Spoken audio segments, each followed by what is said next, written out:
Layanan pendidikan. 1. Program prasekolah.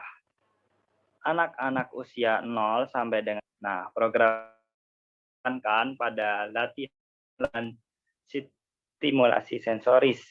Contohnya seperti bermain bangun-bangun, memegang-megang, lalu ada penguasaan konsep gambaran tubuh. Jadi ini tangan, lalu menekan bagian-bagian tubuh lah.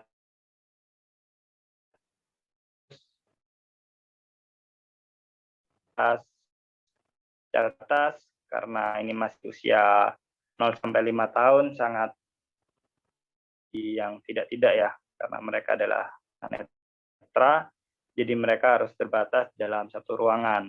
Itu yang dimaksud secara terbatas, serta mengembangkan konsep dasar. Pendekatannya yaitu berbentuk permainan.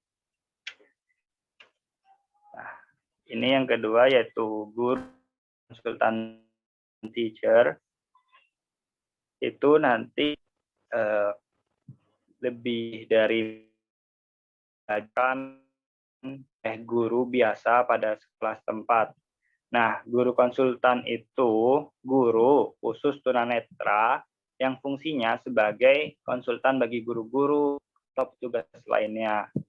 Jadi, guru konsultan ini tidak hanya menangani siswa-siswa penyandang tunanetra, tapi juga memiliki tugas untuk memberikan konsultasi bagi guru-guru, kepala sekolah, dan tugas lainnya. Guru keliling. Nah, ini hampir sama dengan yang sebelumnya, tapi guru keliling ini itu waktunya lebih dari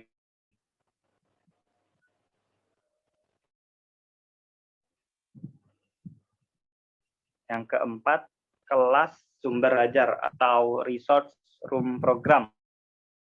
Siswa terdaftar pada sekolah biasa atau umum di mana terdapat di dalamnya suatu kelas khusus yang digunakan untuk melaksanakan pengajaran khusus bagi anak tunanetra sewaktu-waktu.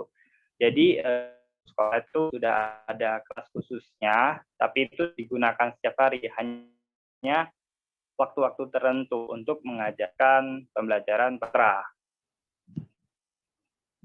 Yang kelima ada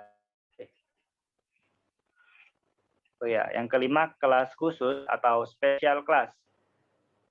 Siswa terdaftar dalam sebuah kelas khusus yang ada pada sekolah reguler. Pengajaran pada kelas ini biasanya relatif padat atau penuh sepanjang hari jam sekolah. Yang disajikan biasanya berkenaan dengan pengembangan materi atau keterampilan dibutuhkan. Jadi ini hanya khusus untuk anak-anak penyandang disabilitas tunanetra, jadi pelajarannya sudah berbeda dengan yang lainnya.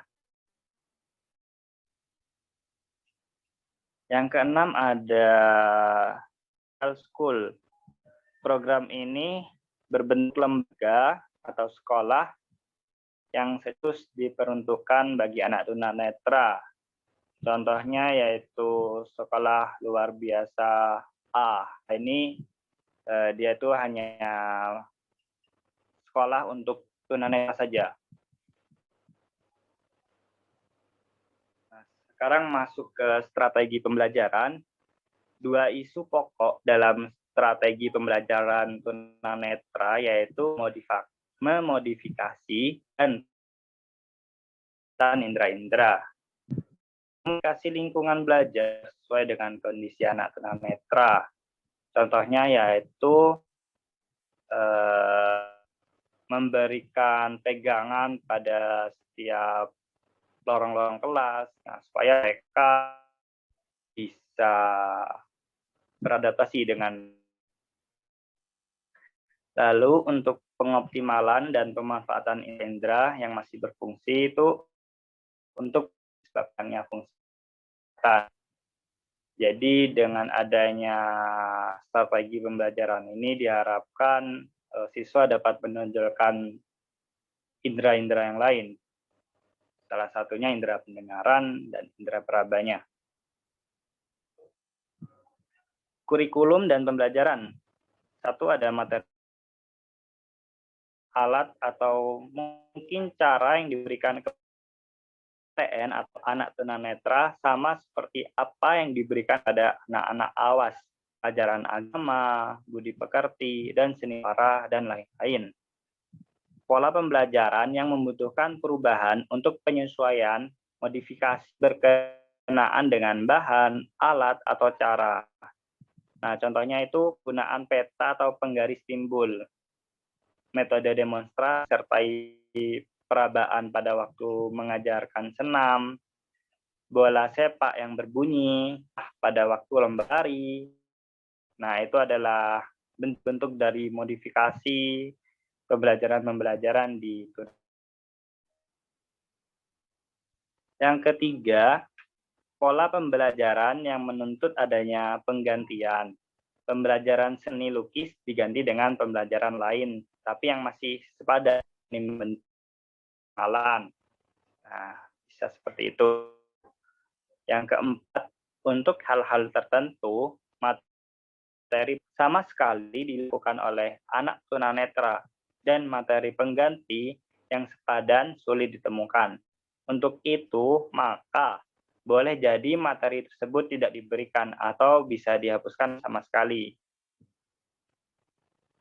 Kegiatan-kegiatan laboratorik. Nah, ini adalah alat bantu tunanetra yang kita tahu tapi kita tidak tahu namanya, itu reglet, itu penggaris yang warna biru. Nah, sedangkan stilus itu pakunya untuk melubangi kertas-kertasnya. Buku Braille, dan kaca pembesar. Ini alat bantu yang masih sering dipakai dan tidak terlalu modern ya. Jadi sering kita lihat. Nah, ini adalah huruf Braille.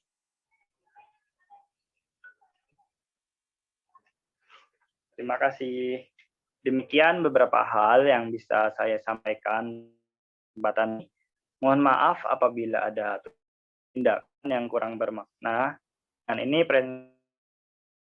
saya tutup. Terima kasih atas partisipasinya. Ada pertanyaan atau diskusi bisa disampaikan. Wassalamualaikum warahmatullahi wabarakatuh. Waalaikumsalam warahmatullahi